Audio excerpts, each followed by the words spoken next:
Ni snežna jama. Za ena luknja. Ja. Hej, meni škur neki nagaja, Madonna.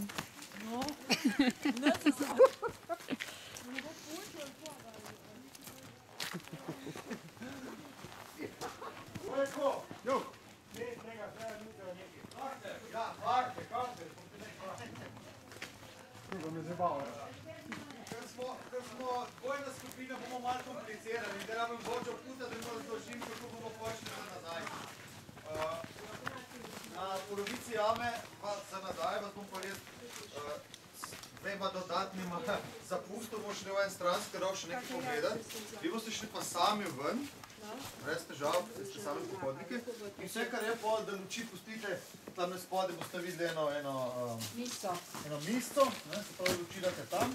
In ko greste ven, zaklenete za sabo sem z eno ključavnico in mi lepo ključe tlele vržete v...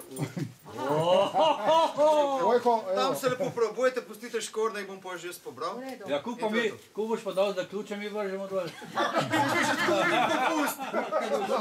Ključke v špan pa gremo. Gremo. In dol snežni jam pa se niso smeli žutika tudi, ne? Ti spomniš, so še rasi, tudi tam mladi.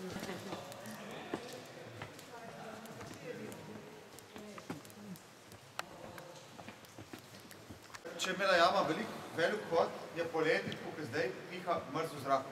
In ljudje so že pred tisoč in tisoče let to opazili in jih je Firbec matral, so seveda šli gledati, kaj to piha. In so potem gotovili, da so recimo pozimi, da se da skrit noter in podobno. Torej vse te velike jame, od Postojnske, Planinske, Škocijanskih jam, nimajo nekega datuma, kdaj so bile odkrite. Recimo najstarejši dokazi človeka pri nas so koščke keramičnih lončkov, razbitih noter po ognjišča, so stare približno 5000 let.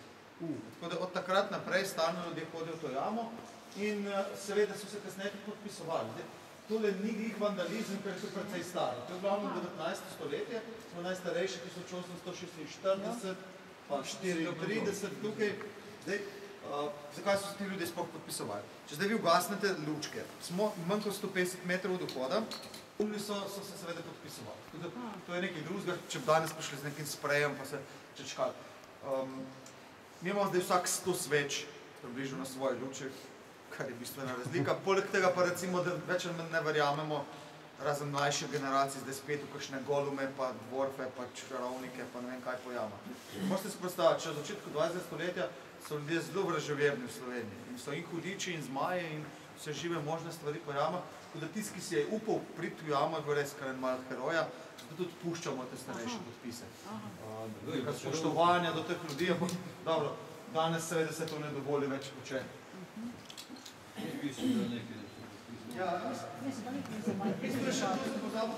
Za mine, da običajno srečujemo, ko vas je tam 100-150 kilske, pa jih možeš že pol kufati. To je bila kar ogromno. Zdaj, medvedi jamske seveda so hodili odspat, kot danes na topir in pa spomlad ven. Tako da jamski medved se zdaj popravljal medved prišlek. To ime ni več to pravo, ker prvo, ki so odkrivali to v 19. stoletju, so mislili, da so živeli noter. Ampak se, če pogledamo pod sebe, s čim se pa prehranjevali. Nemogoče, tako ogromna žival rabi ogromno hrane, tako da v bistvu so res zunaj se fajn nažrli in pošli pod noter. Pokurili to energijo in potem šli so pod noter. Kako so se pa te kosti ohranile, pa ko vidimo tukaj, se pravi, če bi medvedje poginjali v jamah, pa potem to tisočletja traja, se pravi, od 150 do 50 tisoč let približno so te kosti stare, bi že vse zgnilo. Ampak, ker so bile v jamah poplave, so po sedimenti često prekrili, blato, ilovca, ob suhih obdobjih so kapniki čest nastajali, tako kot tukaj, no in ker je bilo to brez kisika noter, enostavno fosil vrat.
ribica. Kaj početi, ampak enostavno Ne, da ne, vidimo nam doti uči. skakati.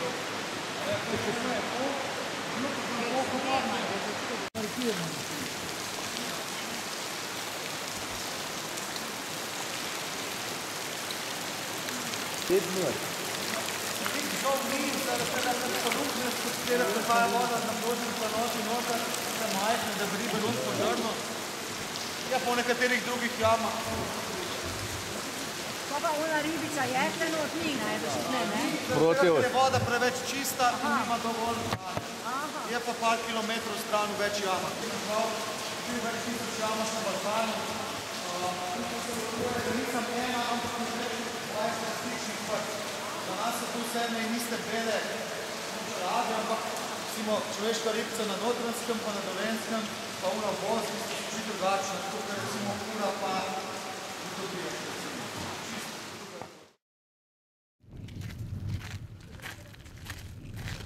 Koleba v vodo.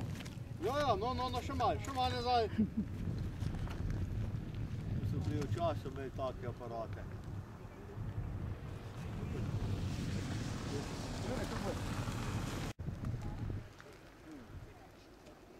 Mislil, da ste morali. Kolena gor, jel? No. Do vod stoji.